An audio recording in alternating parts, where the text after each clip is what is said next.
Next हमारे पास है balancing in action. जो अभी मैंने तुम लोगों को समझाया वही सेम एग्जांपल देखो यहाँ पे दिया हुआ है। Fe है हमारे पास, H2O है, Fe3O4 प्लस H2। तो यहाँ पे इन्होंने क्या क्या किया हुआ है, बेसिकली इन्होंने वही सेम चीज दी हुई है कि इसको बैलेंस कैसे करना है, जो हमने पिछली स्लाइड में अभी एक्सप्लेन की है कि कैसे बैलेंसिंग करनी है। यहाँ 3 आ गया, यहाँ पे हमारे पास 4 ऐड हो गया, और यहाँ पे हमारे पास क्या आ गया, इधर भी 4 ऐड हो गया, ताकि एटम्स दोनों तरफ क्या हो सके, बैलेंस हो सके। तो वो कहते हैं why is it called hit and trial. अब इस इक्वेशन को जो हमने अभी सॉल्व किया है, इस मेथड को हिट एंड ट्रायल क्यों बोला जाता है। देखो इसमें तुम लोग ये देखो, हम अपनी मर्जी से बार बार डिफरेंट कोफिशिएंट्स को लगा के चेक करेंगे कि ये चीज यहाँ पे हो रही है कि नहीं हो रही है। तो because we tried different coefficient until every atom balances, there's no single formula for getting it right on the first try। तो ये हमें बार बार प्रैक्टिस करनी पड़ेगी, तब हमें ये चीज जाके समझ में आएगी। एक्चुअल में बैलेंसिंग में हमें कोफिशिएंट्स लगा के ही देखने पड़ेंगे कि इसको बैलेंस किस तरह से करना है। पिछली स्लाइड में ध्यान से अगर समझाओ तो उसी को एक्सप्लेन किया हुआ है, नोट्स बना सकते हो तुम लोग इससे प्रॉपरली, राइट। नेक्स्ट, जैसे मैंने तुम्हें पहले भी बताया, हमेशा हमें इक्वेशन के साथ में जब भी हमने कोई भी कंपाउंड बनाया, कोई भी चीज बनाई है, तो सिंबल्स का होना, फिजिकल स्टेट का बताना बहुत जरूरी है, तभी तुम्हारी केमिकल इक्वेशन क्या होगी, कंप्लीट होगी। तो इनके मीनिंग क्या होते हैं, देखो एस लिखा हो तो एस का मतलब क्या होता है कि उसकी स्टेट कौन सी है, सॉलिड स्टेट है। मतलब हमें उस इक्वेशन में हमने जो भी एलिमेंट यूज की है, कोई कंपाउंड बना है, वो किस स्टेट में बना है, we have to define it by using some symbols. तो वो कौन सा सिंबल है, सॉलिड। जिसकी सॉलिड क्या होता है, जिसके फिक्स शेप और वॉल्यूम होता है। एल लिखेंगे means liquid, fix volume but no fix shape. और जी लिखेंगे gas, no fix shape no volume और एक्वस सॉल्यूशन। ये बहुत ज्यादा इंपॉर्टेंट है। जो सब्सटेंस पानी में डिसॉल्व हो जाता है उसको हम लोग क्या बोलते हैं, एक्वस सॉल्यूशन। कई बारी आपने देखा होगा ऐसे एरो पे ये भी बना होता है, ट्रायंगल का साइन बना होता है। तब कभी भी रिएक्शन किस, जो हम रिएक्शन केमिकल रिएक्शन कर रहे हैं वो किस तरह से होगा, कैटलिस्ट है, हीट है, कुछ भी चीज हम यूज कर रहे हैं तो वहां पे ये कोई ना कोई क्या होगा, रिएक्शन में यहाँ एरो पे कुछ ना कुछ बना होगा। तो उसका वो मीनिंग होता है कि वो जो प्रोसेस हो रहा है वो किस सिस्टम से, कौन से प्रोसेस से वो रिएक्शन हो रहा है, राइट। अब वेरी इंपॉर्टेंट टॉपिक, हमारे टाइप्स ऑफ केमिकल रिएक्शन शुरू है। सबसे पहला रिएक्शन है क्या, कॉम्बिनेशन रिएक्शन। कॉम्बिनेशन रिएक्शन का क्या मतलब होता है, कंबाइन करना। किसी भी दो या दो से ज्यादा चीजों को कंबाइन करने को हम कॉम्बिनेशन रिएक्शन बोलते हैं। तो यहाँ पे केमिकल इक्वेशन में कॉम्बिनेशन रिएक्शन का क्या मतलब होगा, जब हम दो रिएक्टेंट्स, दो या दो से ज्यादा रिएक्टेंट्स को कंबाइन करके एक सिंगल प्रोडक्ट बना रहे हैं।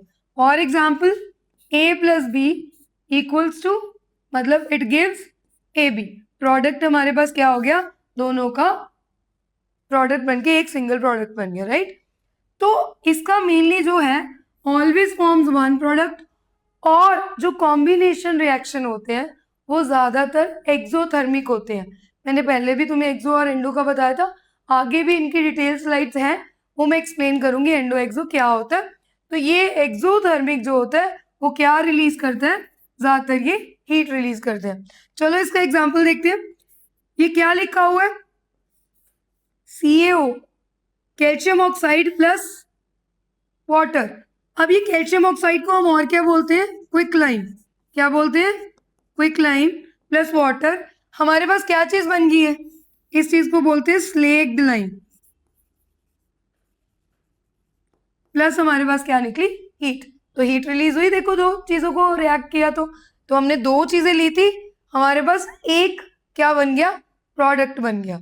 वैसे ही सेम कार्बन और oxygen, carbon dioxide single product, hydrogen और oxygen, water single product.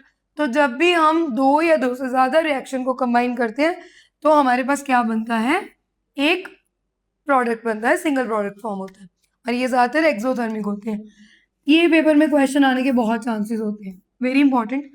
White washing walls, क्या चीज होती है वाइट वॉशिंग वॉल, का मतलब क्या होता है, देखो स्लेक्ड लाइम रिएक्ट करता है हमारा कार्बन डाइऑक्साइड के साथ। तो हम इसकी इक्वेशन लिखते हैं। स्लेक्ड लाइम का क्या फॉर्मूला है? CaOH twice. इसको हमने रिएक्ट किया किसके साथ? कार्बन डाइऑक्साइड के साथ। हमारे पास क्या चीज बनेगी? Calcium carbonate. तो क्या ये कंप्लीट हो गया? आगे क्या बचेगा हमारे पास? H2O। अब इसका क्या मतलब है? ये रिएक्शन हुआ, हमने जो नॉर्मल रिएक्शन था, हमने 2 चीजें ली, 2 चीजों को कंबाइन करने के बाद हमारे पास कैल्शियम कार्बोनेट आया। अब ये कैल्शियम कार्बोनेट जो आता है, जो हमारी वॉल्स पे जब भी हम इसको यूज करते हैं तो आपने देखा होगा शाइनी अपीयरेंस आती है, लस्टर सा आ जाता है वॉल्स पे। वो किसके कारण आता है? वो इसी के कारण आता है, कैल्शियम कार्बोनेट। दोनों को रिएक्ट करते हैं तो हमारे पास कैल्शियम कार्बोनेट प्लस वाटर जो है वो निकलते हैं, which gives a shiny appearance और शाइनी फिनिश। ये पेपर में क्वेश्चन बहुत ज्यादा आता है। क्विक लाइम क्या होता है, स्लेट लाइम क्या होता है, ये छोटी छोटी चीजें तुम्हें फॉर्मूला पता होने चाहिए, राइट। नेक्स्ट इसके बाद हमारे पास क्या चीज है? नेक्स्ट हमारे पास है एक्सोथर्मिक रिएक्शन। मैंने पहले भी बोला था, अभी भी बोल रही हूँ, बहुत ज़्यादा इंपॉर्टेंट है एक्सोथर्मिक रिएक्शन। हमने किया कि कॉम्बिनेशन रिएक्शन ज़्यादातर एक्सोथर्मिक होते हैं, जो क्या रिलीज करते हैं? हीट रिलीज करते हैं। मतलब इससे जो तुम्हारी सराउंडिंग्स है वो क्या हो जाएंगी? एकदम से गर्म हो जाएंगी। सराउंडिंग्स जब गर्म हो जाती है इसका मतलब वो कौन सा रिएक्शन हुआ? रिलीज की ना एनर्जी। तो हीट एनर्जी रिलीज हुई तो क्या हो जाएगा? एक्सोथर्मिक। अब देखो इसके लिए हमारे पास कुछ एग्जाम्पल है। पेपर के पॉइंट ऑफ व्यू से सबसे ज्यादा इंपॉर्टेंट है रेस्पिरेशन, ठीक है। देखो बर्निंग मिथेन। अब हमने क्या किया? हमारे पास मिथेन है, हमने उसको ऑक्सीजन में क्या कर दिया? बर्न किया। जब हमने इसको बर्न किया तो क्या आ जाएगा हमारे पास? कार्बन डाइऑक्साइड, वाटर प्लस क्या निकलेगी? हीट। तो क्या रिलीज हुई हमारे पास? हीट रिलीज हुई। तो देखो natural gas releases large amount of heat and light energy powering stoves and heaters.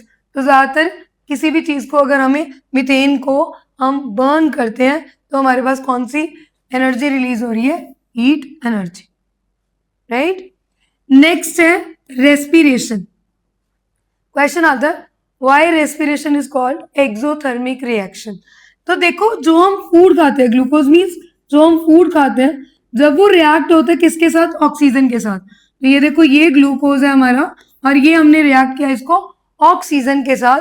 तो क्या बनेगा? Carbon dioxide plus water plus energy. यही एनर्जी से हम सारे काम करते हैं। ये एनर्जी हमारे लिए क्या करती है? जितना भी वर्क कर रहे हैं हम लोग वो सारा इन्हीं एनर्जी से करते हैं। तो ये एनर्जी क्या कर रही है हमारे लिए? ये प्रोडक्शन हो रही है। This is called exothermic reaction. Next है कंपोस्ट फॉर्मेशन। अब जो माइक्रो ऑर्गेनिजम्स होते हैं वो क्या करते हैं? ब्रेक करते हैं जितना भी ऑर्गेनिक मैटर होता है उसको। जब वो ब्रेक करते हैं क्या रिलीज होती है? हीट।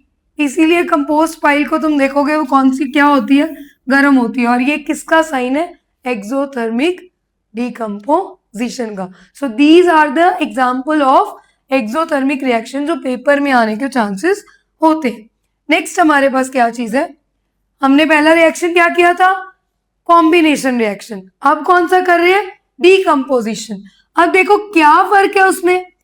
जब कॉम्बिनेशन था तो 2 या 2 से ज्यादा को कंबाइन करके सिंगल प्रोडक्ट बनाया था। यहाँ पे ऑपोजिट हो जाना है। सिंगल प्रोडक्ट से क्या हो रहा है? वो सिंगल हमने एक कंपाउंड लिया, उससे ब्रेक होके 2 या 2 से ज्यादा क्या हो जाएंगे? हमें प्रोडक्ट मिलेंगे। A B is equal to A plus B. देखो एक सिंगल कंपाउंड है, टूट के 2 या 2 से ज्यादा सिंपलर सब्सटेंसेस बन गए, इसको हम लोग बोलते हैं डीकम्पोजिशन रिएक्शन। अब जैसे कॉम्बिनेशन एक्सोथर्मिक था उसमें क्या हो रहा था? हीट बाद में निकल रही थी। इसमें हम as a input heat, electricity और लाइट लेके चलेंगे। तो ये ज्यादातर कौन से रिएक्शन होंगे? एंडोथर्मिक। एंडोथर्मिक रिएक्शन वो होते हैं जिनमें हम हीट को, इलेक्ट्रिसिटी को हम क्या लेके चल रहे हैं? इनपुट लेके चल रहे हैं, लाइट को भी। ठीक है, तो देखो सबसे पहला important example thermal. Thermal decomposition वो होती है जो किसके थ्रू होती है? हीट के थ्रू। देखो हमने लाइमस्टोन लिया, कैल्शियम कार्बोनेट का दूसरा नाम क्या है? लाइमस्टोन। इसको ब्रेक डाउन करके क्या बना हमारे पास? क्विक लाइम और CO2 कार्बन डाइऑक्साइड। तो देखो लाइमस्टोन ने डिकम्पोज किया, जब इसको हीट दी गई स्ट्रॉन्गली तो इसने क्विक लाइम बनाया और कार्बन डाइऑक्साइड प्रोड्यूस हुई। तो ये जो डिकम्पोजिशन हुई ये किसके थ्रू हुई? ये डिकम्पोजिशन हुई हीट के थ्रू। गर्माहट दी उसके थ्रू क्या हुई? डिकम्पोजिशन रिएक्शन हुआ। नेक्स्ट हमारे पास है इलेक्ट्रोलिटिक। इलेक्ट्रोलिटिक क्या होती है? जब हम इनपुट में क्या देते हैं? इलेक्ट्रिसिटी यूज करते हैं, तो इलेक्ट्रिकल डिकम्पोजिशन होगी। इलेक्ट्रोलिटिक डिकम्पोजिशन क्या होती है? Which is done through electricity. देखो इसमें क्या किया, पानी था, वाटर था हमारे पास, उसको स्प्लिट किया इलेक्ट्रिक करंट के थ्रू, दो गैसेस बाहर आई हमारी। कौन कौन सी गैसेस? एक हाइड्रोजन एक ऑक्सीजन, रेशो 2:1, ये तुम लोग को पता है। H2O हमारी जो है वो रेशो क्या होगी? हमेशा 2:1। तो ये किसके थ्रू हुई डिकम्पोजिशन? Bye electricity. नेक्स्ट हमारे पास क्या है? Photolytic decomposition. फोटोलिटिक डिकम्पोजिशन वो होती है जिनमें इनपुट लाइट होती है। तो हमने धूप में, सनलाइट में हमने क्या रख दिया? सिल्वर क्लोराइड रखा, उसके क्या हो गया? वो टूट गया, टूट के क्या बन गया? सिल्वर और क्लोरीन, ये अलग अलग हो गए और इसको बोलते हैं, ये रिएक्शन हमारा किस में यूज होता है? ब्लैक एंड व्हाइट फोटोग्राफी में भी यूज होता है। So these are endothermic reaction and decomposition reaction. Next हमारे पास थर्ड टाइप है डिस्प्लेसमेंट रिएक्शन। डिस्प्लेसमेंट रिएक्शन का क्या मतलब होता है? तुम लोगों ने रिएक्टिविटी सीरीज तो की होगी, तो जो हमारा, अगर जैसे तुम लोग रिएक्टिविटी सीरीज कर रहे हो तो उस रिएक्टिविटी सीरीज में हमारा लेस रिएक्टिव जो होता है वो डिस्प्लेस हो जाता है किससे? हाईली रिएक्टिव से। एग्जाम्पल के थ्रू समझते हैं। फॉर्मेशन क्या होगी? ये देखो A है, ये B है, ये हाईली रिएक्टिव है, इसने B को हटा के क्या कर दिया? खुद जगह ले ली, AC बन गया और B सेपरेट रह गया। एग्जाम्पल देखो हमारे पास क्या है? Iron plus copper sulphate solution. क्या है यहाँ पे? दोनों में से, आयरन और कॉपर में से ज्यादा जो है वो रिएक्टिव कौन है? आयरन क्या है हमारा? ज्यादा रिएक्टिव है, उसने कॉपर को डिस्प्लेस करके खुद क्या बन गया? आयरन सल्फेट, और कॉपर सेपरेट हो गया। तो अब क्या हुआ बेसिकली? कॉपर सल्फेट कौन से कलर का था? ब्लू कलर का। जब आयरन ने उसको डिस्प्लेस कर दिया तो कौन से कलर का हो गया? ब्लू से कलर बन गया green, iron sulphate, right. And brown colour कहाँ पे डिपॉजिट हो गया? जो हमने आयरन नेल थी उस पे डिपॉजिट हो गया।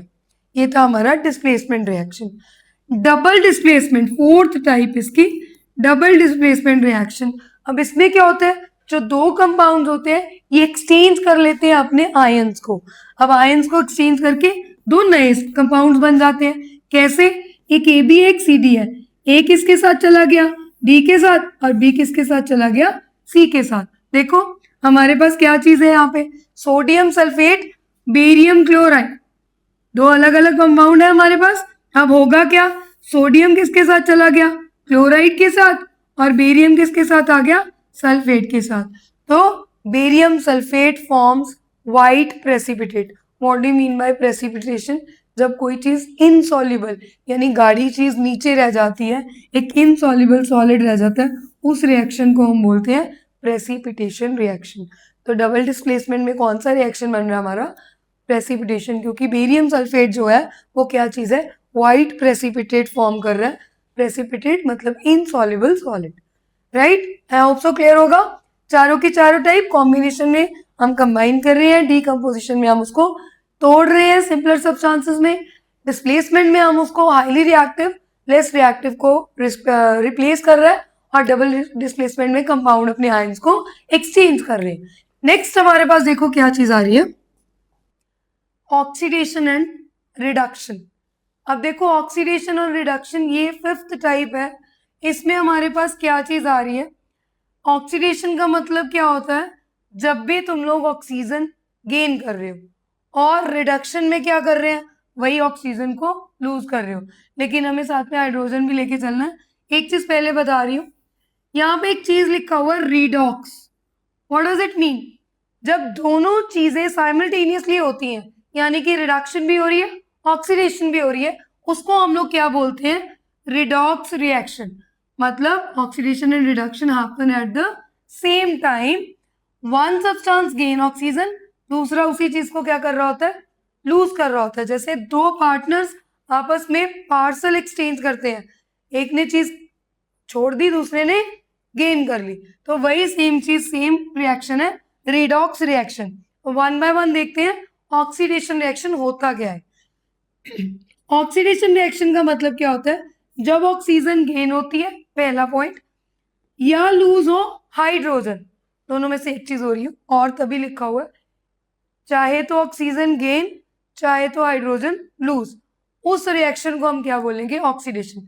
एग्जाम्पल देखो, कॉपर था, ऑक्सीजन के साथ रिएक्ट किया, ऑक्सीजन के साथ रिएक्ट करने के बाद ये कॉपर ऑक्साइड बन गया। अब ध्यान से देखो, कॉपर ने, यहां कॉपर से क्या हो गया?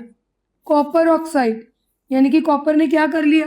ऑक्सीजन गेन हो गई, तो gain of oxygen is called oxidation. यहां से हमें पता लग रहा है खाली कॉपर से कॉपर ऑक्साइड बन गया, तो ये क्या हो गया? कॉपर इज बीइंग ऑक्साइड, उसने गेन कर ली ऑक्सीजन। नेक्स्ट है हमारे पास रिडक्शन। इसमें गेन हो रही थी, इसमें ऑक्सीजन लूज हो रही है, लॉस ऑफ ऑक्सीजन, हाइड्रोजन उसमें लॉस हो रही थी, इसमें क्या हो रही है? गेन हो रही है। ध्यान से देखो, यहाँ पे ऑलरेडी ऑक्सीजन है, कॉपर ऑक्साइड, और हाइड्रोजन के साथ रिएक्ट किया, तो क्या बन गया? कॉपर अकेला रह गया, यानी कि कॉपर से क्या हो गया? ऑक्सीजन रिमूव हो गई and it is being reduced. Copper oxide loses oxygen and is reduced. तो जहां से ऑक्सीजन लॉस हो गई उसको बोल रहे हैं रिडक्शन, जहां गेन हो गई उसको बोल रहे हैं ऑक्सीडेशन। रिडॉक्स का हमारे पास ये देखो दो एग्जाम्पल दिए हुए हैं, ध्यान से देखो। हमारे पास जिंक ऑक्साइड है, साथ में क्या है हमारे पास? कार्बन। इधर क्या हो गया? जिंक अकेला, यानी ऑक्सीजन क्या हो गई? रिमूव हो गई, अकेली क्या रहेगी? जिंक रहेगी। तो लॉस ऑफ ऑक्सीजन हो गया यहाँ पे, और उधर क्या हो गया? Carbon monoxide. यहाँ क्या हो गया? गेन ऑफ ऑक्सीजन, यानी कि रिडक्शन भी हुई और गेन होने के बाद ऑक्सीडेशन भी हुई। तो जिस तरह से रिएक्शन में दोनों चीजें हो रही हैं, जब साइमल्टेनियसली ऑक्सीडेशन और रिडक्शन होती है, उसको हम क्या बोलते हैं? Redox reaction, right. हमारे पास है करोजन। करोजन क्या चीज है? करोजन का मतलब किसी भी चीज को का खराब होना, करोड होना। मतलब जब भी हमारे मेटल जो है वो एयर से, मॉइस्चर से, एसिड से, पानी से, या कोई भी और सब्सटेंसेस से क्या हो जाते हैं? रिएक्ट करते हैं और वो वीकन हो जाए। जैसे तुम लोगों ने बहुत बार देखा होगा, कॉट बाहर रखा हुआ है या कुछ भी बाहर ऐसे कोई लोहे वाली चीज रखी हुई है, तो उसमें जंग लगनी शुरू हो जाती है। जंग लगनी शुरू हो जाती है, वो किसके कारण होती है? मॉइस्चर, एयर क्या होता है? रिएक्ट करते हैं वो। जब वो रिएक्ट करते हैं तो उसपे जंग लगती है, it weakens a structure and basically वो धीरे धीरे उसको क्या करना शुरू कर जाते हैं? खत्म होना शुरू हो जाते हैं, eaten up by the process of, हम लोग बोल सकते हैं मॉइस्चर हो गया, वाटर हो गया, एयर हो गया। इनके एक्शंस के कारण, एयर, एसिड्स, इनके कारण जब वही कोई भी हमारा मेटल खराब होना शुरू हो जाता है, सब्सटेंस, तो उसको हम लोग क्या बोलते हैं? Corrosion of metals. साइन क्या होते हैं? वही जो भी बताया, जब भी हमारे आयरन पे रस्ट लगती है तो वो ऊपर से रेडिश ब्राउन कलर का हो जाता है। तो जब रेडिश ब्राउन कोटिंग आए तो समझ जाओ क्या हो रहा है? करोजन हो रही है। जब सिल्वर हमारी काली होनी शुरू हो जाती है, कोटिंग होनी शुरू हो जाती है उस पर काले रंग की, तो क्या हो जाता है? Tarnish on silver, means corrosion हो रही है। हमारा जो कॉपर है वो उस पर क्या होना शुरू हो जाता है? ग्रीन कलर की लेयर आनी, परत आनी शुरू हो जाती है, उसको क्या बोलते हैं हम लोग? करोजन हो रही है। अब कैसे इनसे बचा जा सकता है? प्रिवेंशंस क्या है? प्रिवेंटिंग मेथड्स क्या क्या है? सबसे पहला हम लोग क्या कर सकते हैं? सरफेस को पेंट कर दो। अब जब पेंट कर दोगे तो एयर और मॉइस्चर उस पर क्या नहीं कर पाएंगे, अटैक नहीं कर पाएंगे, रिएक्ट नहीं कर पाएंगे। सेकेंडली, ऑयलिंग या ग्रीसिंग भी क्या करती है, अगर हम ऑयलिंग कर देंगे या ग्रीसिंग रखेंगे वो भी कांटेक्ट में आना बंद हो जाएगा विद द ऑक्सीजन। गैल्वेनाइजेशन, जब हम किसी भी मेटल को क्या कर देते हैं, कोट कर देते हैं, किसके साथ, जिंक के साथ, उस प्रोसेस को बोलते हैं गैल्वेनाइजेशन। या तुम क्या करते हो, इलेक्ट्रोप्लेटिंग कर देते हो, कोई भी मेटल के ऊपर दूसरे उसकी लेयर चढ़ा देते हो, उसको बोलते हैं इलेक्ट्रोप्लेटिंग। अलॉइंग, जब भी तुम मेटल्स, एक या दो से ज्यादा मेटल्स को आपस में मिक्स कर देते हो, जैसे स्टील एग्जांपल है, उसकी ड्यूरेबिलिटी बढ़ जाती है और उसको जंग नहीं लगती, करोड नहीं होते।